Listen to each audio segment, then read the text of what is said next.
एकनाथ शिंदेना जबरदस्त मोठा धक्का। ठाकरे गटाची खुली ऑफर।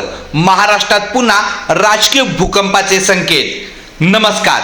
महाराष्ट्राच्या राजकारणात पुन्हा एकदा मोठ्या घडामोडी घडण्याची चिन्हे दिसू लागली आहेत। शिवसेनेतील 2022च्या ऐतिहासिक फुटीनंतर प्रथमच ठाकरे गटाकडून शिंदे गटातील नेत्यांना थेट परत येण्याचे खुले निमंत्रण देण्यात आले आहे। त्यामुळे राज्याच्या राजकारणात नव्या चर्चांना उधाण आलं आहे।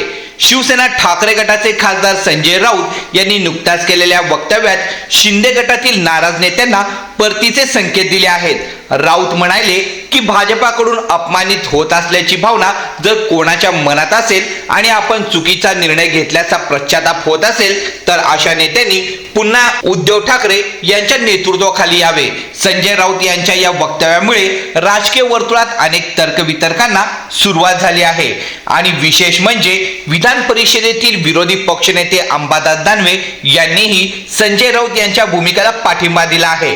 दानवे म्हणाले की ज्यांना आपल्या निर्णयाचा पश्चाताप होत आहे त्यांनी आपल्या भूमिकेचा पुनर्विचार करण्याची वेळ आली आहे। या दोन्ही नेत्यांच्या विधानामुळे ठाकरे गट शिंदे गटातील नाराज नेत्यांना पुन्हा आपल्या गटात आणण्याच्या तयारीत असल्याचे संकेत मिळत आहे। दरम्यान छत्रपती संभाजीनगरमधील विधान परिषद निवडणुकीच्या पार्श्वभूमीवर महायुतीत ही मतभेद असल्याच्या चर्चा रंगल्या आहेत। कारण मंत्री अब्दुल सत्तार यांच्या मुलाने भाजपच्या अधिकृत उमेदवाराविरोधात उमेदवारी अर्ज दाखल केला आहे। या घडामोडी भाजप आणि शिंदे यांच्या शिवसेनेतील संबंधाबाबत प्रश्नचिन्ह उपस्थित होत आहे। याच पार्श्वभूमीवर अब्दुल सत्तार यांनी आणखी एक महत्त्वपूर्ण विधान केलं आहे। दोन्ही शिवसेना पुन्हा एकत्र येण्याबाबत विचारले असता सत्तार म्हणाले की त्यांच्या मते दोन्ही शिवसेना पक्षांनी एकत्र यावे।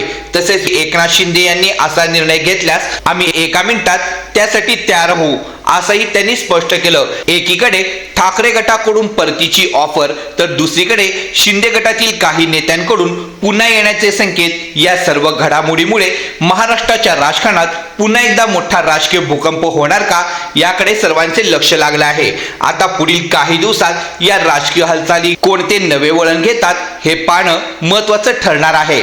मित्रांनो, अशाच नवनवीन घडामोडी बघण्यासाठी आत्ताच आपल्या न्यूज चॅनलला सबस्क्राईब करा, लाईक करा, व्हिडिओ आवडला असेल तर जास्तीत जास्त शेअर करा व शेजारच्या बेल आयकॉनला क्लिक करा। धन्यवाद।